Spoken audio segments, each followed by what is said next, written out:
จะมีพร้อมแต่ชีวิตก็ยังวุ่นวายยังไม่พอดียังไม่พอใจถึงไม่หนาวกายแต่หนาวใจอยู่ดีอาจจะมี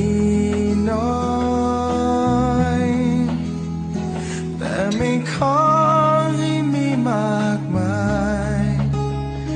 มีแค่พอดีมีแค่พอใจถึงต้องหนาวกายแต่หัวใจอุ่นดี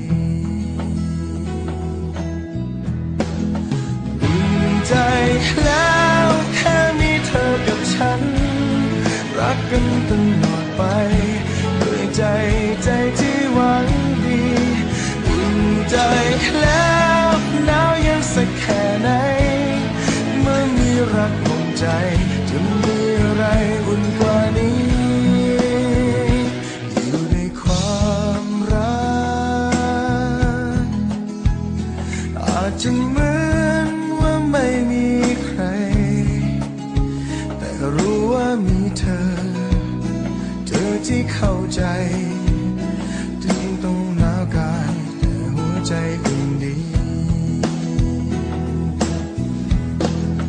อุ่นใจแล้วแค่มีเธอกับฉันรักกันตลอดไปด้วยใจที่หวังดีอุ่นใจแล้วหนาวเย็นสักแค่ไหนเมื่อมีรักห่วงใจ